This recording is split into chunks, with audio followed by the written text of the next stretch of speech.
La cohérence cardiaque est souvent réduite à un simple exercice de respiration rythmée et relaxante. Pourtant, il s'agit avant tout d'une pratique d'autorégulation destinée à réduire le stress et à moduler les émotions. Et cette régulation ne se joue pas uniquement assis face à un guide respiratoire sur un écran, elle se joue au cœur même des émotions et des interactions quotidiennes. Alors, en quoi le zen peut-il devenir un allié précieux de la cohérence cardiaque? C'est ce que je vous propose d'explorer dans cette vidéo. Je suis Frédéric Kopiters, formateur chez HeartMath Europe et fervent pratiquant de méditation zen. Il convient d'abord de comprendre la mission de notre cerveau. Ce dernier est pré-câblé pour la survie et est constamment à l'affût de menaces potentielles, ce qui nous procure des sensations désagréables, et de gratification potentielle, ce qui nous procure des sensations agréables. Les menaces et les gratifications contribuent toutes les deux à notre survie, mais il est important de comprendre que les menaces sont traitées en priorité, ce qui signifie que nous accordons plus d'attention aux expériences négatives que positives. La raison est physiologique et donc en grande partie hors de notre contrôle. Les hormones du stress sont moins rapidement métabolisées que les hormones de la gratification et du plaisir, ce qui explique pourquoi nous restons plus longtemps attentifs aux événements indésirables. Et donc ce biais de négativité explique notre tendance à la rumination, à voir davantage le verre vide que le verre plein, ou pourquoi nous continuons à nourrir notre anxiété. Vous comprenez maintenant mieux le mécanisme de vos schémas habituels. Lorsqu'un stimulus passe le sas de détection de l'un de vos 5 sens, le biais de négativité va teinter votre réaction émotionnelle d'une tonalité désagréable, qui à son tour va orienter votre réponse comportementale. Et cela risque, au final, de définir vos propensions. On parle souvent d'inclination de l'esprit, sa tendance à réagir de manière similaire à chaque événement. Cela peut être par la tristesse, l'anxiété, le ronchonnement ou la colère, pour ne citer que quelques exemples. Viktor Frankl, célèbre neurologue et psychiatre autrichien et fondateur de la logothérapie, a légué à l'humanité cette citation lumineuse. Entre le stimulus et la réponse, il y a un espace, dans cet espace réside notre pouvoir de choisir notre réponse et notre liberté. Une phrase profonde de sens de la part d'un homme qui a survécu à la Shoah sans jamais céder à la haine. Il est donc important de créer cet espace entre stimulus et réponse afin de pouvoir interrompre nos schémas automatiques. Mais pour cela, il faut d'abord prendre conscience de ces schémas et surtout de leurs déclencheurs. C'est ici que le zen entre en jeu, car il nous propose une fenêtre d'observation privilégiée de notre fonctionnement. Le zen est une branche du bouddhisme qui met l'accent sur la méditation assise, appelée zazen, qui en est le cœur même. Il s'agit d'une méditation silencieuse visant à laisser passer les pensées sans s'y attacher pour atteindre un état de présence pure. Le zen enseigne que la vérité se trouve dans l'ici et maintenant. Chaque geste du quotidien, comme boire du thé, marcher ou travailler, peut devenir une pratique méditative. Et tout comme d'ailleurs l'observation des émotions. Et donc, cultiver la pleine présence nous permet d'être attentifs à nos schémas habituels, à ce qu'ils déclenchent et à leur processus.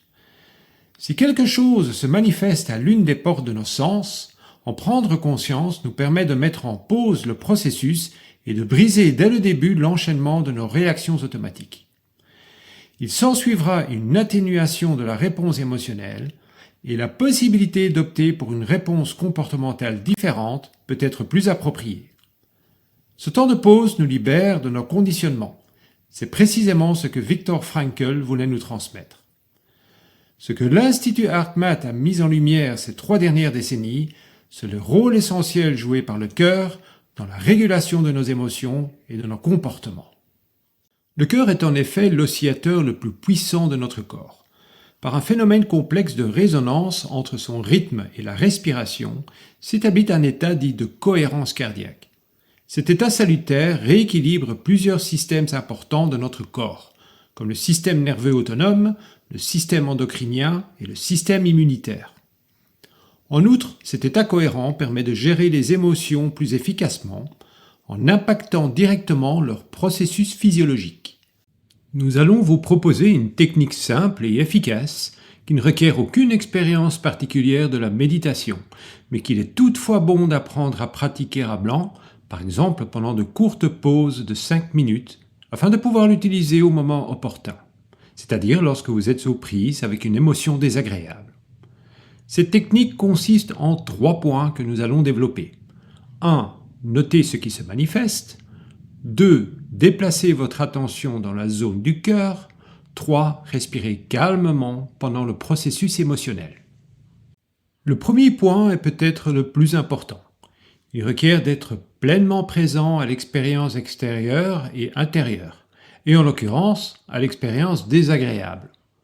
Prendre conscience d'une pensée ou d'une sensation déplaisante peut subvenir plus ou moins rapidement selon le seuil de sensibilité et le niveau d'attention de chacun. Certains percevront un signal désagréable au tout début de sa manifestation alors que d'autres ne s'en rendront compte qu'une fois submergés. Mais il n'est jamais trop tôt ni trop tard, le tout est de le noter. Nous l'avons vu, noter permet d'atténuer la réaction émotionnelle et d'interrompre le processus de réponse automatique. Lorsque vous avez pris pleinement conscience de l'affect désagréable, l'étape suivante est de déplacer l'attention dans le cœur ou dans la zone du cœur. Cela vous permet dans un premier temps de vous désengager de votre biais de négativité et des pensées qui l'alimentent, et surtout de vous connecter à votre corps, et en particulier à votre cœur. La troisième étape est de respirer plus lentement et plus profondément que d'habitude. Essayez de visualiser que l'air entre et sort de votre poitrine ou de votre cœur à un rythme régulier et confortable. Il n'est pas nécessaire de forcer le rythme, mais de trouver celui qui vous apaise et vous permet de moduler l'étreinte de l'émotion.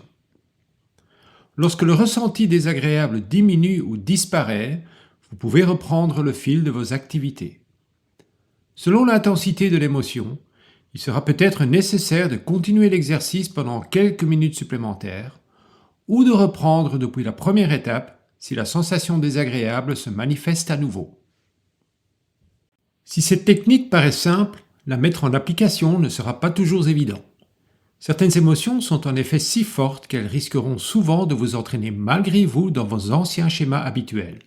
Même si ces schémas ne sont pas toujours appropriés, votre cerveau a retenu qu'ils sont efficaces dans le cadre de la survie, rappelez-vous, la mission de votre cerveau. La neuroplasticité a beau être un fait établi scientifiquement, écraser et reformater son disque dur requiert de la persévérance et de la régularité.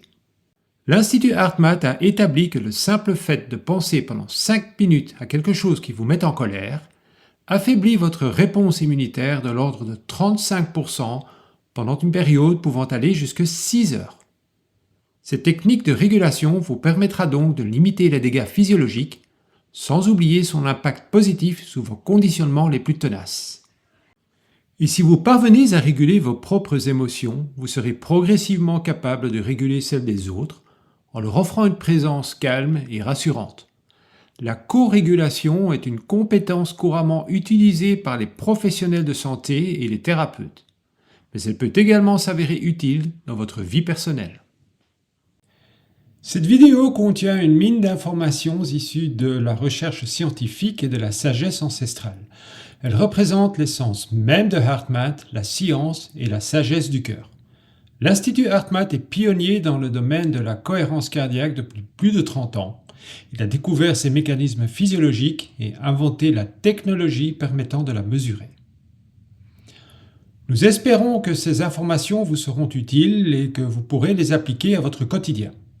En nous gratifiant d'un petit pouce bleu, vous contribuez à diffuser la cohérence cardiaque, notre méthode et notre technologie. N'oubliez jamais que vous ne pouvez pas contrôler vos émotions, mais que vous avez le pouvoir d'en moduler l'impact. Il y a un pilote dans l'avion et ce pilote, c'est vous. Dans de nombreux cas, prendre quelques respirations profondes peut vous éviter des conséquences désagréables et épuisantes. Nous vous invitons également à visiter notre site web et notre académie en ligne. Vous y trouverez entre autres notre cours gratuit « La cohérence cardiaque en 3 étapes ». Vous trouverez tous les liens utiles dans la description de la vidéo ci-dessous. Merci de votre attention et à bientôt.